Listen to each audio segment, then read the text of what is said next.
Vía Confort celebra 59 años con 20% de descuento con multipagos, eBrow, Visa Débito, tarjetas de crédito y prepagas del Banco República.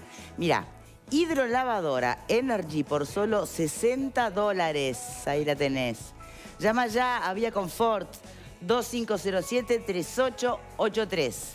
Bien, nos habíamos quedado en el tema de la rotura de las tobilleras. Bien, ¿quién estaba hablando? Que tuve que decir cuando me... Ah, nuestra invitada, que me ibas a contar después de la pausa. Exacto, sí. Un poco estábamos hablando en el corte. En realidad, excusas ponen de todos los colores por la rotura de la tobillera. Por ejemplo... ¿No? Que se les cortó sin querer, que se les rompió un poco lo que traíamos hoy, que se les moja, que... Cualquier excusa va a ser válida para, de alguna manera, justificar esa... Es posible que, por ejemplo, en este caso se haya entendido que, bueno, las excusas eran válidas y no que el lo hombre... creo. No lo creo porque estaba requerido. El hombre estaba requerido. No sé qué tanto estaba siendo buscado, pero estaba requerido. La realidad es que el Ministerio de Interior, en principio, lo estaba buscando. Bien. Otro tema que me gustaría poner, preguntarte a ti... Y lo decías al principio, ¿no? Que se entiende que forma parte de un derecho fundamental de la mujer o de quien tenga o se le aconseje custodia policial, decir sí o no. Sobre todo en el caso justamente de la mujer en el contexto de violencia de género. Y uno puede llegar a entender 1000 razones por las cuales que te ponga una custodia policial puede complicarte la vida, puede incluso ser hasta contraproducente, un montón de cosas. Pero se le exige muchas veces al Estado, a las autoridades, que sepan valorar los riesgos, ¿no? Se pretende que se sepa valorar la potencial maldad de alguien para ponerle una medida cautelar, por ejemplo, para que no termine pasando la desgracia. Si queremos eso de las autoridades, ¿por qué cuando las autoridades entienden que es importante la custodia policial, se le permite, digamos, a la persona que hay que custodiar que diga que sí o que no? Porque de alguna forma estaríamos contradiciendo lo que queremos por el otro lado, ¿no? ¿Le damos o no la potestad al Estado de valorar los riesgos? Sí.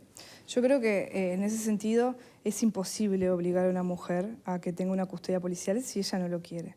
Imposible.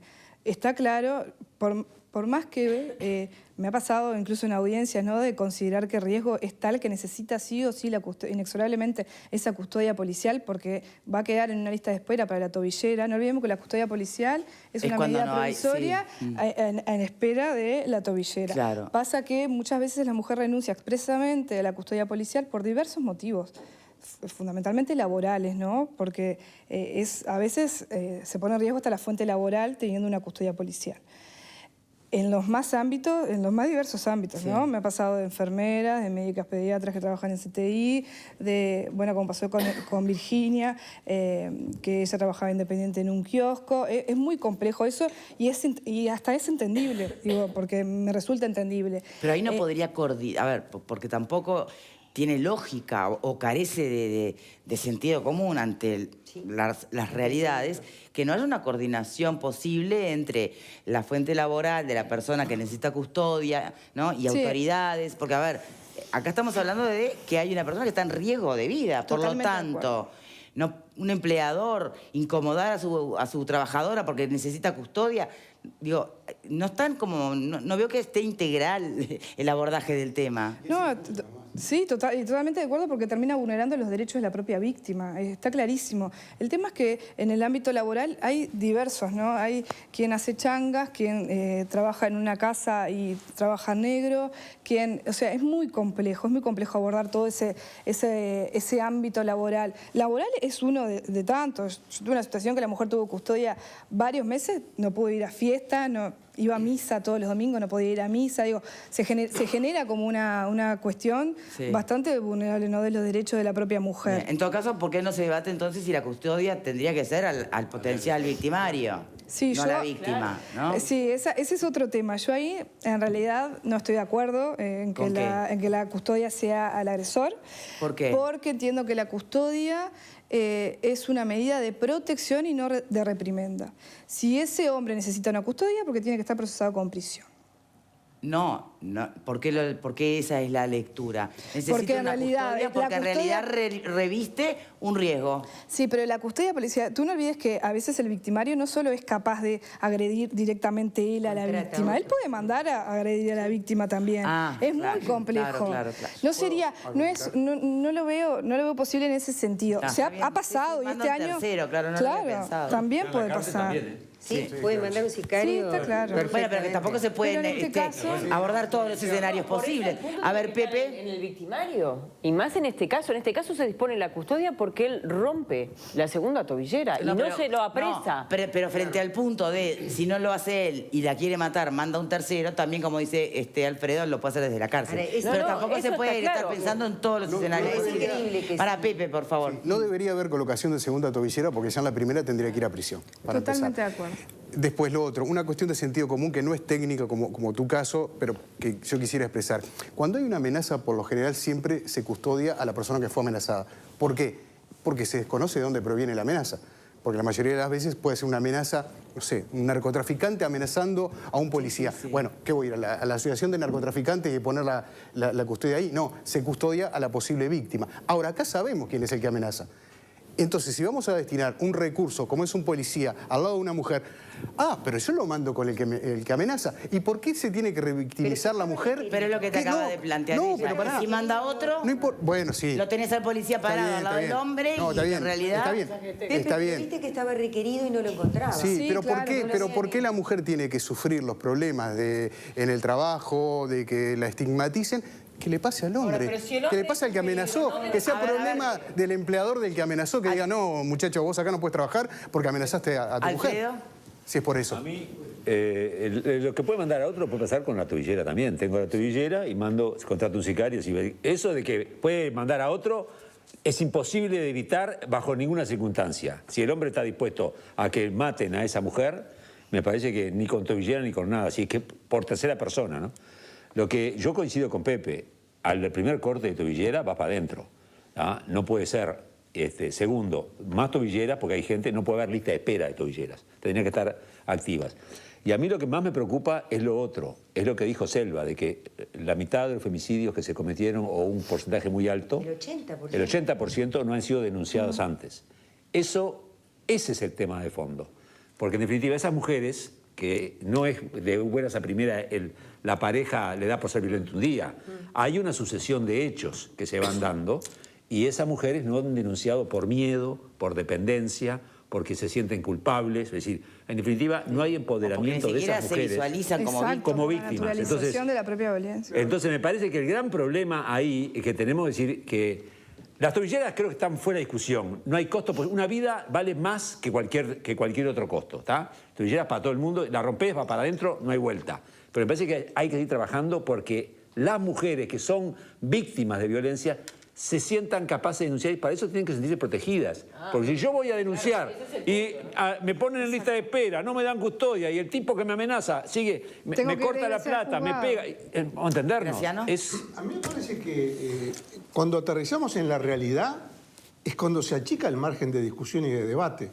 Porque siempre pasa lo mismo, cuando salen estos temas en el panel, que salen muy a menudo, siempre tenemos un debate del abordaje ideológico del problema. Bueno, no voy a insistir en eso. Ahora, cuando... Bueno, sí. Perfecto, soy yo. Nosotros no lo abordamos ideológicamente. Justamente hoy celebro que estemos en la práctica. Hoy celebro que estemos en la realidad, donde no puede haber dos opiniones. Coincido en que si rompe la primera vez la tobillera, no puede haber una segunda tobillera. Entonces, hoy, con todo respeto, ya que estamos en el tema concreto, yo no quisiera abordar el 80% de los casos que bla, bla, bla, bla. Me gustaría abordar el 20% de los casos que estos son los que estamos analizando hoy. No sacarle el cuerpo a la jeringa. Entonces, asumir la realidad tal como es. Y cuando uno asume la realidad tal como es, se encuentra con estas cosas. Se encuentra con estas cosas, bueno, sí, pero si hubiera sido y si podía mandar a otro de la cárcel. No. Estamos hablando del que rompió la tobillera. Y estamos hablando de protocolos profesionales que no se aplican. Porque yo no soy policía, acá le tengo que dar la derecha a Edward, pero obviamente tanto la ruptura de la tobillera como el no cumplir órdenes de alejamiento, las dos cosas son violaciones de medidas cautelares. En las dos situaciones El que viola la medida cautelar está cometiendo un delito de desacato en las dos situaciones. Si está a 50 metros del CAIF o la sigue a la feria, es lo mismo que se rompa la tobillera. Es exactamente lo mismo. Y para comprobar que una persona está violando una medida cautelar, tampoco es necesario tener 24 horas por día, los 7 días de la semana, los 365 días del año un policía. Porque hay abordajes profesionales, acá le cedo derecha al amigo, que seguramente harán controles aleatorios, tiene que haber un equipo que tenga un oficial de caso, que tenga varios casos, que pueda hacer controles aleatorios, a ver si a determinada hora existe o no esa amenaza. Y una vez que se comprueba la amenaza, es desacato y va para adentro. Entonces, basta de discusiones teóricas, resoluciones prácticas. Se rompe la tobillera, para adentro. Viola la medida cautelar de un acercamiento, desacato, para adentro. Se terminan todas las pavadas. Se terminan todas las pavadas. Eduardo, perdón. No, el tema es que siempre, yo creo que hasta que no entendamos que la prioridad tiene que ser la víctima, vamos a seguir como estamos. Porque se piensa en la custodia y se la pone a la víctima porque es más fácil que controlar al agresor. Le ponemos la custodia a la mujer, ¿no? Y la mujer no solo se condiciona por los policías, sino que tiene que vivir en función de esa custodia, ¿no? ¿Para ti tiene que ponérsela al agresor, la custodia? Lo que pasa que desde el punto de vista de seguridad es más fácil proteger a la víctima que custodiar al agresor. ¿Por qué es más fácil? Porque requiere la misma cantidad de personas. Porque el agresor nunca colabora. El agresor siempre va a burlar la custodia. ¿Tá? Entonces, es la parte simplista, ¿no? Bueno, pero en vez de abordarla... A ver, ahí no cabe la posibilidad de que el agresor diga, no, yo no quiero custodia policial. Pero, no, señor, lo va a tener. Pero me va a tener en la nuca. Te pongo un ejemplo. Vos tenés una casa y la casa tiene tres puertas. Las 3 puertas tienen que estar vigiladas por 3 policías. Claro. ¿Y acaso no pasa lo mismo si la casa de la mujer tiene 3 puertas? Pero está bien, pero capaz que... Pero al colaborar la víctima se le pone un solo policía. Pero lo que yo quiero es que también establecer que la víctima, la mujer, se tiene que adecuar a la custodia que tiene, ¿no? O sea, no puede ir a todos lados. O sea, no es que yo quiero salir y tengo que avisarle a la policía... Planteás que tampoco se valora el riesgo por parte de la mujer que es víctima o potencial víctima. Yo lo que digo es que, porque uno piensa que la mujer dice, yo salgo y salgo, no.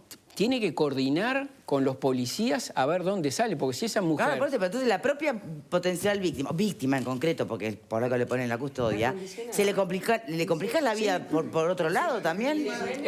Es que no puede salir, no puede hacer su vida. Su vida depende de los policías que están O sea al que lado. está amenazada por el agresor y encima condicionada por la propia seguridad de la policía. Pero eso lo venimos hablando hace bueno, ¿y cuál es la alternativa? ¿No hay una alternativa? La alternativa es la tobillera, ¿tá? Para todos. No, la tobillera para todos porque da resultado. Bien. ¿Contá cuánto cuesta una tobillera? Una tobillera sale $8.700 cada tobillera. Pero ¿qué pasa?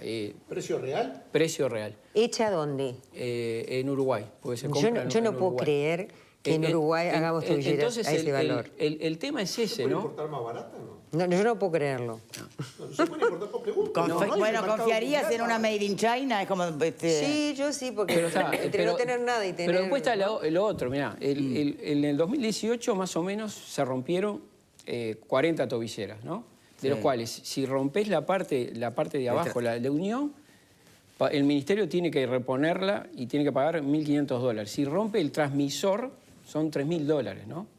Entonces, acá, cuando la vida de una persona no tiene precio, entonces que sigamos hablando de que no hay tobillera, de que hay lista de espera... Bueno, hay lista de espera para medicamentos de alto precio y se muere la gente también. Entonces, pero... Los recursos son finitos, eso no se puede obviar. Victoria, ¿a cuántas personas has escuchado hablar? Dice, en mi casa hay un patrullero todos los días, no sé, o en la cuadra hay un patrullero todos los días. O está con custodia de violencia doméstica, o está con testigo protegido, o las libertades vigiladas. Y eso son... Solo en violencia doméstica hay 92 policías por día destinados a eso. Sí, antes de ir a ti, porque puede ser después de la pausa igual. Ivana, me queda una duda, porque cuando yo te preguntaba por qué no la custodia al agresor, tú saliste con algo que nos pareció muy sensato en realidad. Bueno, puede mandar un sicario, puede mandar... Pero si nos ponemos a analizar los hechos en las experiencias de problemas de violencia doméstica y de género, ¿alguna vez fue un sicario que mató a la pareja de alguien? No. Es el tipo que la mata porque quiere que vea, además, y encima a veces se mata él después. O sea, no corresponde lo del sicariato mucho en este escenario, ¿no? Y ese no es el fundamento principal de por qué yo considero que la custodia policial no corresponde que esté con el agresor. ¿Y cuál sería el principal? Eso lo comenté. En realidad considero que la custodia policial es una medida de protección. Es una medida de protección hacia la víctima. No está previsto como una medida de reprimenda. No es una medida punitiva, es una medida de protección a la víctima. Incluso ahora, mientras ustedes hablaban, no sé qué tal fue con los casos que hubieron este año, uno fue en Maldonado, donde se dispuso la custodia policial de un agresor. Que me gustaría, por ejemplo, saber qué ha pasado con esos casos. O sea que se está probando por lo menos. No, hubo dos casos y fueron excepcionales, pero en realidad, y no sé, el Ministerio del Interior tampoco cómo actuó o qué fue lo que contestó ante esta situación. Sé que en uno de los casos el Ministerio del Interior llegó a manifestar su descontento, digamos, ante eso. Bien, bueno, tenemos que ir cerrando. Me gustaría una reflexión final tuya, no sé. Yo sé que nos venimos reiterando mucho en estos temas, pero no hay que cansarse, porque evidentemente queda camino por andar. Eso mismo, no cansarnos, que sigamos de alguna manera sensibilizándonos ante este tipo de situaciones que considero que son...